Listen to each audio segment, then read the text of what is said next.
Your Detroit Pistons, after the weekend of a back-to-back, are 2-1 after winning against the Chicago Bulls in their home opener. How excited are you about this start by the Detroit Pistons? We're going to talk about all that in today's episode of the Locked On Pistons podcast.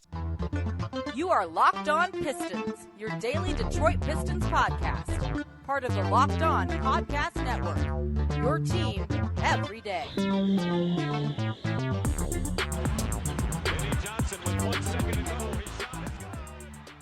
What's the deal? Welcome back to another episode of the Locked On Pistons podcast. Per usual, I'm your host, Koo Cahill. You can find me over on Twitter at Koo Cahill. I want to thank you guys for making Locked On Pistons your first listen of every single day. We are free to available on all your podcast platforms.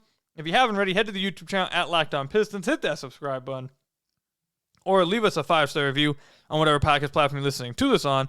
That's another great way to support the podcast. And today's episode is brought to you by Dave.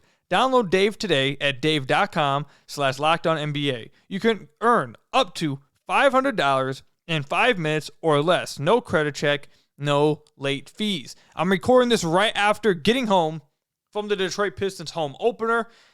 And let me say this. Little Caesars Arena was jumping. I wouldn't say that it was completely sold out, but the Pistons fans showed up and showed out in this home opener. I don't know how much of the arena was actually filled, but it was a decent chunk of it. It was, out of all the games I've went to over the last few years, I think this is easily the most filled Little Caesars Arena has been.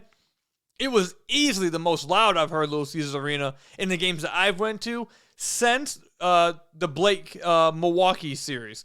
That's the loudest I've heard it since then. Fans were engaged. The players were engaged with the fans. Jalen Duren was hyping up the fan base.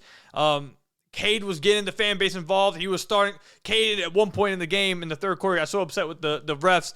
He got a clap to start with the fans. He started clapping in the air. Fans didn't really understand what was going on, but he just kept going for like 20 seconds until the fans caught on, and he got the whole arena clapping and go along with him. I mean, I thought it was just a lot of fun to be there and witness the atmosphere. It was a lot of fun. But let's get into the actual play on the court. So let's just start off with the fact that the Detroit Pistons are 2-1, man. I don't think there are some fans, but I don't think a lot of people were expecting them to be 2-1. I don't think a lot of people were expecting them to be 2-1 looking like this. Again, 3 straight games. They open up the season with 3 straight games now, holding opponents under 105 points. That's legit. That defense has been legit. I don't know how legit it is yet. It's only 3 games. Again, it's an incredibly small sample size, and we don't want to overreact to a small sample size like this. But so far, we can comment on that though. So far, this team has been defending their asses off. Absolutely defending their asses off. And the starting lineup, it starts with them. We're going to talk about the defense a little bit more in the second segment, but you can't mention the Pistons being 2-1 without mentioning the defense. The starting lineup sets the tone defensively, and then Monty Williams does a great job at then adjusting throughout the game with the lineups and keeping that defensive tenacity and intensity on the floor at all times. Cade Cunningham, all the talk about Cade out there, everyone that was talking crazy about Cade Cunningham, this I will overreact on. You guys were wrong. Everyone that was freaking out about Cade, they were wrong. Everyone who was talking trash about Cade, you're going to eat crow this year. Cade, in this game against the Chicago Bulls, 25 points, 10 assists, 4 rebounds. He did have 6 turnovers. He has to cut down the turnovers, but got to the free throw line 7 times. He got 2 foul calls, got to the free throw line 4 times in the first quarter. Couldn't believe what I was seeing. 9 of 19 from the floor, 47%. Efficient night from Cade, and led the Pistons to this victory. Jalen Duren, this right here. Look, we can talk about Ausar Thompson, how he's impacting the game. I mean, this dude is already it looks like he might be one of the best defenders in the league already. No joke. I'm not over-exaggerating by saying that. Through 3 games, Ausar Thompson looks like he might be one of the best defenders in the entire NBA as a rookie. And remember, we talked about that possibly being the case heading into the rookie season.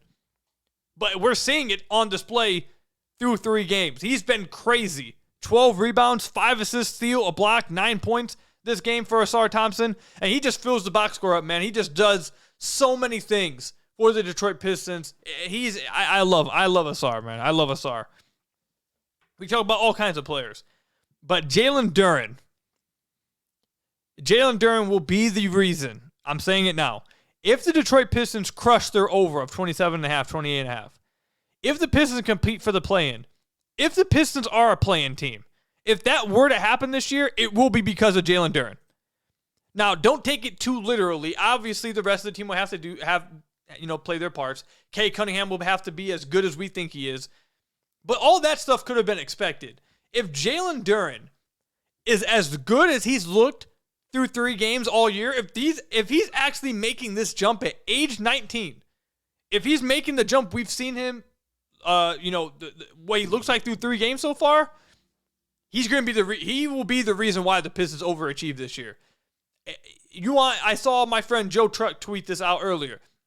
He was like, you want to know a way for the Pistons to crush their over and make the play-in? It's by having Jalen Duren like this. Like, if you want to talk about an unexpected turn, you want to talk about, didn't see that coming? Jalen Duren, how he's played.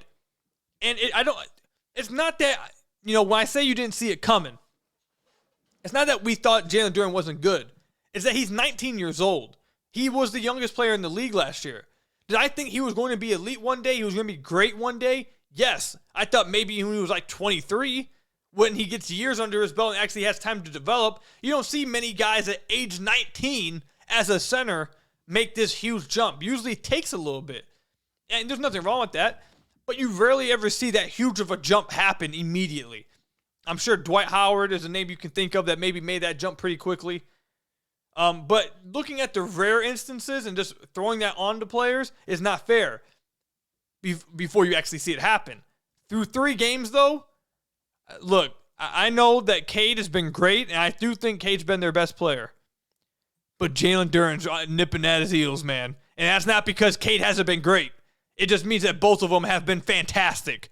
Jalen Duren has been absolutely fantastic. And not just on the offensive end of the floor, on the defensive end of the floor. The starting lineup, we've talked about the starting lineup already a lot the last few days. Having Asar Thompson, Isaiah Stewart, Killian Hayes, and Cade Cunningham around Jalen Duren 100% makes your life easier as a big man protecting the rim. When you have better defenders in front of you, instead of having to cover up all these holes, when you have to cover up all the holes, it's really tough. It's hard to play defense as a big. But when you have good defenders around you, it makes your life easier. So that's 100% happening for Duren, and it shows why Monty is going with this starting lineup. But Jalen Duren himself, outside of that, looks like he's taking a pretty big, crazy leap defensively. This dude is been off the charts defensively for the Pistons. And then we don't have to get into the offense. 9 of 11 from the floor this past game, 23 points, 15 rebounds, 5 assists to 1 turnover. He looks like one of the best passing bigs in the whole league. He might be one of the best passing bigs. Heck, might be one of the best passers on entry passes from the high post in the entire league. If anyone fronts underneath the rim, if a guy, if let's say Stu tries to post up somebody underneath the rim and his defender is fronting him, so the lob over the top is there, Jalen Duren hits it every time, on point, just perfect. Backdoor passes, Jalen Duren got it. Jalen Duren has been absolutely fantastic, and while Cade, yes, is the best player on the team, Jalen Duren will be the key for this team overachieving. Again, it's just 3 games. Don't want to go too crazy with it. Have to see it happen for a longer sample size. But simply saying, if Jalen Duren continues to play like this throughout the year, the Pistons will shock teams. They will shock a lot of people. They'll shock analysts. They'll shock their own fan base. Because Jalen Duren playing this good already at 19 was not foreseen. And look, man, he's the key. He's absolutely the key. Cade can be as great as he is, but if he has that sidekick in Duren anchoring the defense and then offensively doing what he's doing right now, that will be what causes the Pistons to overachieve. It's a lot of fun to watch. Hey, man, through 3 games, I can't remember the last time I've had this much fun watching the Pistons through 3 games. It's been a lot of fun. A lot of fun.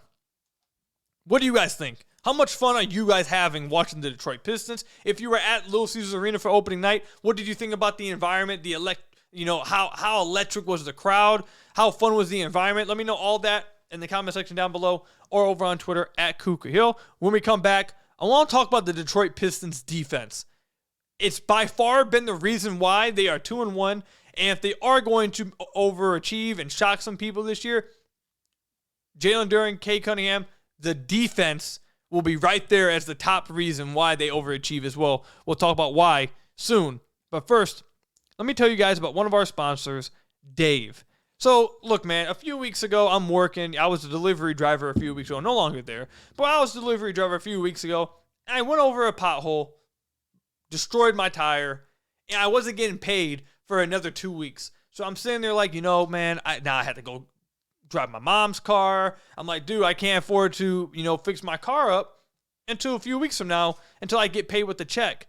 Well, with Dave, they can help you out in between paychecks. It would have helped me out a lot in that scenario. I wouldn't have had to wait a few weeks. And I'm sure a lot of you guys can relate to that exact scenario where you have something happen, you're not ready for it, and it's in the middle of your paycheck period, and you just don't know what you're going to do. Well, that's what Dave is there for. Dave is the banking app that's leveling the financial playing field. When you download Dave, you can get up to $500 in 5 minutes or less. No credit check, no late fees. It's part of Dave's extra cash account. Advance the money you need with no interest and then settle up later. You can even build credit when you settle up on time. So if you're in a pinch, get the help you need by downloading Dave.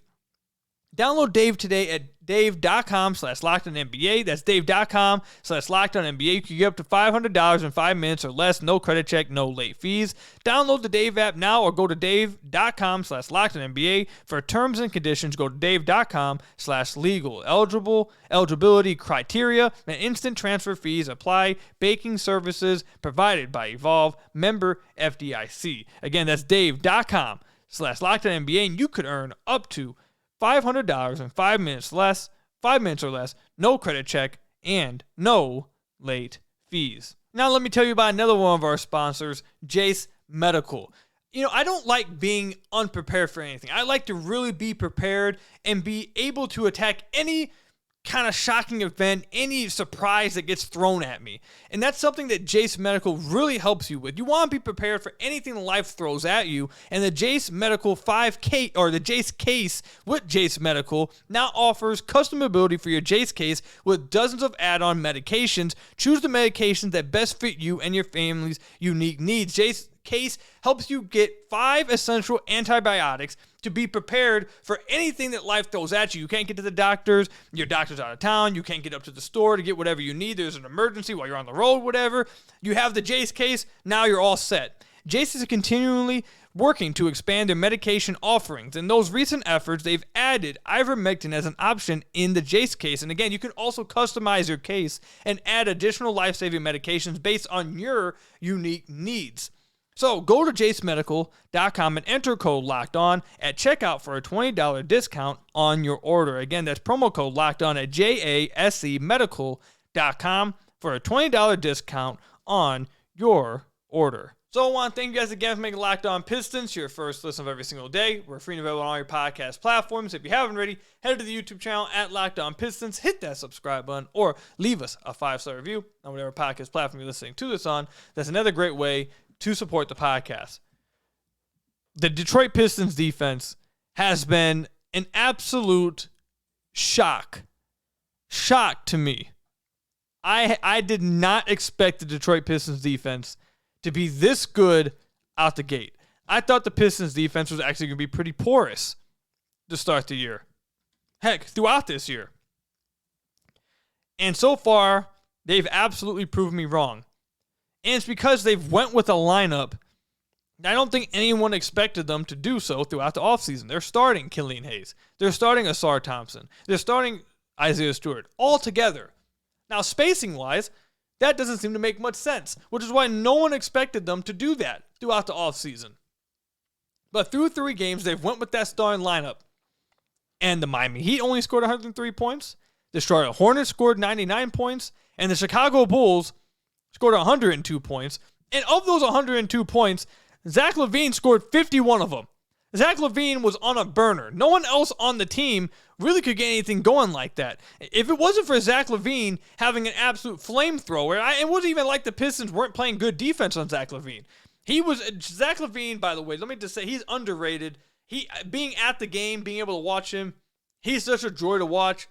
Beautiful basketball player, man. Just his game is so beautiful. His jump shot is silky smooth. His handle, everything, getting to the basket. Just an absolute fun player to watch and a great player. And when great players like that get into a mode, really you put a hand up, and if he makes it, you tip your cap. You just gotta live with it. But the point is, if Zach Lavine did not have a flamethrower tonight, do the Bulls even hit 100 points? Because everyone else was kept in check by the Detroit Pistons. So really, it was a Zach Lavine masterclass away from the Pistons winning this game for maybe 20 points. They won by 16 despite Zach Lavine having 51. This defense has been spectacular. And it's because Monty Williams has decided to do something that no one else thought he would do, and that's sacrifice some spacing in the starting lineup and then adjust throughout the game defensively with lineups on the floor. When I say that, I mean he's not just doing 5 in, 5 out subs like we've seen over the last few years. He's subbing out Killian Hayes early, getting Jaden Ivey in there. Then when Cade Cunningham comes out, he's bringing in, Marcus Sass or Alec Burks, but he's keeping Stu and Duren on there. And when Bagley comes in, he's keeping Stu out there and keeping Asar out there. Then when Asar comes out, Killian's coming back in. So it's like guys are rotating in. He's constantly keeping defense on the floor at some capacity. And he's allowing the starting lineup that, yes, while it might not have the greatest spacing, the starting lineup sets the tone defensively for the entire team. And tonight in this Bulls game, I thought the starting lineup played the best offensively together they've played thus far through 3 games. They were really gelling together. They were attacking gaps and kicking out, swinging the ball side to side very quickly. 0.5-second offense. It seems like they're really catching on to it. Guys are backdooring. So I thought offensively they were really clicking to start the game. But defensively, I mean, look, Asar Thompson was a +6. Isaiah Stewart +17. Jalen Duren +6. Cade Cunningham +10. Killian Hayes +7. I thought the starting lineup did a really good job. And again, I just love the fact that Monty, before the year, I said, last year, I wanted them to go offense. This year, I can't do it. I don't want to see a bad defensive team again. Go a little bit more defensively. Now, I wasn't in favor of going all the way defense like he's done. I thought that would really hurt the offense, make Cade's life a living hell, all that stuff. But Monty said, the hell with that. The hell with that. We're going defense. We're going all defense with this starting lineup. And it's paid off. It's absolutely paid off. And it wouldn't pay off as much if Monty, and we'll talk about this later when we talk about the coaching staff making an impact, but it wouldn't pay off if Monty wasn't strategically making adjustments then throughout the game with the lineups. If he was just doing 5 in, 5 out, it wouldn't work. But he's making his substitutions, his rotations, if you pay attention to his rotations, they're really creative. Sometimes I might even call them a little wacky. Like, we might be getting a little crazy with the rotations. But he's getting very creative with how he's handling his rotations, who's on the floor with who. Very creative with it. And it's a big reason why the Pistons are winning and why the defense has been able to do what it's doing. So, I love everything that's going on with this season so far. And I love the fact that Asar Thompson is already looking like one of the best defenders in the entire NBA. He's doing that next to Isaiah Stewart, who during the offseason, I said I wasn't too impressed with his perimeter defense last year. He's been I'll stand by that. I don't think he was that good perimeter defense last year. But this year, I think he's been, through 3 games so far, much better defensively on the perimeter, and he's still really good defensively switching and getting, handling guys inside and his physicality inside. Jalen Duren is taking a step defensively so far through 3 games, and that's the biggest key to it all. Is his defense has just been crazy at protecting the rim. Cade Cunningham, Monty Williams talked about it after the game in the presser. He spoke about how Cade Cunningham isn't just doing things offensively, he's also D'ing up on the other end. He's been a two-way guy for the Detroit Pistons. And then Killian Hayes, who's going to draw a lot of criticism from the fan base, is not a fan favorite, But at the end of the day, he's in the starting lineup because he helps the team defensively and he makes plays defensively, and he's one of their best defenders. So putting all of them together in that starting lineup, they're gelling really well defensively, and they're suffocating teams. In this fourth quarter against the Chicago Bulls, the Bulls tried to make this a game on multiple occasions. I believe at one point it had gotten to a 6-point game. At one point it had gotten to a 5-point game. They were trying to make this a game numerous times. At 4 minutes left, they cut the lead to 10 on, I believe, a Zach Lavine 3. And then even earlier, let's go a little bit earlier than that, actually, because earlier into the game, into that fourth quarter, yeah. So they had it at a 6-point game at 7 minutes left on a Vucevic layup. They had it at a 6-point game on a Lavine dunk at 8 minutes left. So they were at one point down 13 points and then chopped back into it to get down to 6 points. And it sounded like, or felt like, the momentum was kind of going their way at that point. But then Monty Williams subbed in his starting lineup. He got Killian Hayes back into the game. He got Ausar Thompson back into the game. And at the 6-minute mark, he subbed in Killian Hayes and Ausar Thompson back into the game. After the 6-minute mark, or at the 6-minute mark, the Chicago Bulls had 91 points. The Bulls went on to score 11 points the rest of the game. And honestly, we shouldn't even count the last minute and 3 seconds of the game, because that's when everyone, or Killian Hayes personally fouled, and everyone brought in and emptied out their benches. If you go to where the last play before they emptied out their benches, the Bulls had only scored 8 points after that case. The Pistons starting lineup came into the game and just straight up suffocated the Chicago Bulls, including Zach Lavine in that final 6 minutes. They scored 8 points, and the Pistons went on to extend the lead and ended up scoring. What did they have? They had 101 points at that point. They scored 17 points to end the game in that point. After that, they outscored them 17-8. 17-8. Monty Williams is pressing the right buttons with the defense, and the offense in the half court is going to take some time. It's going to be funky throughout the year. It's not going to be great throughout this year, especially at the beginning. We're going to complain about it. Fans are going to complain about it. But the point of it all is to set the tone defensively and do what it just did against the Chicago Bulls.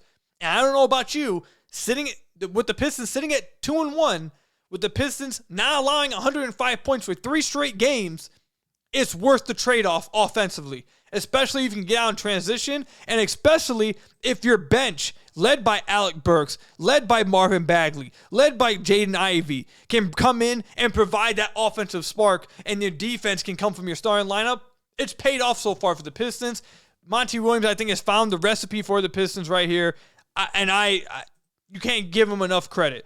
Actually, we're going to actually give him more credit, because when we come back, we're going to talk about how big of an impact this coaching staff is making on this team. We'll talk about that when we come back. But first, you guys got to hear from one of our lovely sponsors, PrizePicks. PrizePicks is by far my favorite daily fantasy option out there. I told you guys this a few days ago. I went onto PrizePicks on the opening night of the season and had to make myself a few entries. You go on there, you pick 2 to 6 players that go more or less than their PrizePicks projection. I went with KD over 22.5 points. I went with Steph over 3-pointers, and some things didn't work out for me. I didn't win on any of those entries, but PrizePicks, it has all kinds of deals going on at all times. That's why I love it so much. You can go cross sports. You can go even into gaming. You can go in all kinds of things. PrizePicks has everything on there, whether it's NBA, NFL, college sports, gaming, esports.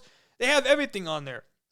And most Tuesdays, they have this Taco Tuesday deal, which I try to take advantage of. The CP3 over on his assists. I would have liked that. I would like to take more on his assists with that one.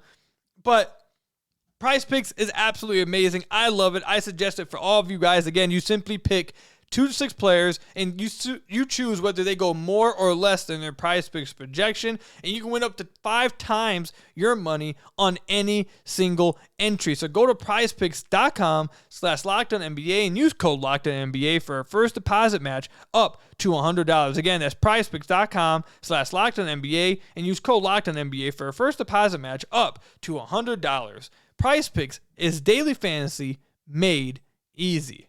So I want to thank you guys again for making Locked On Pistons your first listen of every single day. We're free and available on all your podcast platforms. If you haven't already, head to the YouTube channel at Locked On Pistons. Hit that subscribe button or leave us a 5-star review. or whatever podcast platform you're listening to this on, that's another great way to support the podcast. For those of you guys watching on YouTube, I know you guys see how crispy the haircut looks, man. I had to get lined up, you feel me, before the Pistons opening night. My barber, Brent, if you listen to this, man, he's the real deal, man. He'd be hooking me up. He'd be saving me every week. I'm trying to get these waves going a little bit, actually. You feel me? Anyways, enough with all that. The coaching staff, Monty Williams, and the coaching staff that he has brought on has been absolutely fantastic and nothing short of spectacular. They have been amazing.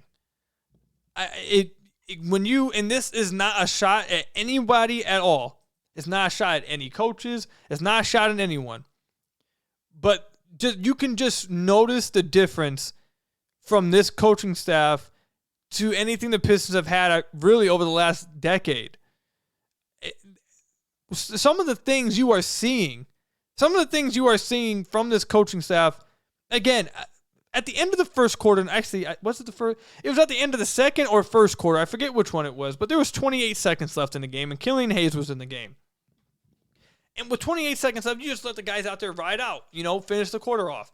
Again, for back-to-back games, Monty Williams subs in Cade Cunningham for the final 28 seconds and squeeze out 2 more points, just like he did the game before when he squeezed out 3 extra points from a Cade 3 by doing the exact same thing at the end of the first quarter. Those are just tiny things he's doing that matter in games, in every NBA game.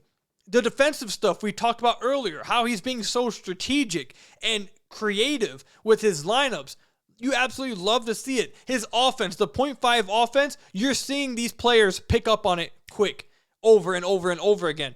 There were so many times in this game tonight that the Pistons had the ball on the left side. It got to the right side in like 3 seconds with no dribbles and ends up down low on a backdoor cut, again, with no dribbles being taken, and the Pistons get a backdoor cut for a dunk from Asar Thompson or a backdoor dunk from Isaiah Stewart with minimal dribbles being taken. Guys are buying into their roles, and it's fitting exactly what the Detroit Pistons needed. And I know we talked about the defense in the second segment already, and we could talk about the offense, but man, I feel like you just can't talk about the defense enough. You have to keep bringing it up because of how bad this team was defensively. They were 28th in the NBA last year in defensive rating. Now, could they end up getting worse as the year goes on? They could. It's only 3 games. But through 3 games, this team looks better in this 3-game sample than any 3-game sample last year, any 3-game sample 2 years ago, 3 years ago, 4 years ago. This defense is the best defense I've seen the Pistons play through 3 games in years. In years. And it's because Monty Williams has been willing to do things, has been willing to do something that no one else was willing to do, and he's preaching something that his players are buying into. And I truly believe this. I truly believe this. With the starting lineup that Monty Williams has chosen to go out there with them setting the tone defensively, everyone else is then forced to fall in line because you see those guys out there in front of you, out there in that court defending. You see those guys out there in front of you fighting their asses off defensively. If you're like a Jaden Ivey, you were a starter all last year and you're coming off the bench, and defense is probably one of the main reasons why. You're seeing a coach not lie to you when he says, hey, if you're not going to be great defensively, if you're not going to be really good defensively, you're not going to play a ton for me. You know what that forces? That forces Jaden Ivey to see, oh, this dude's serious. I need to go out there. I need to defend. I need to be all out on that side of the floor. And has Jaden Ivey been good defensively? No. But do I think he's been better than last year? Yes.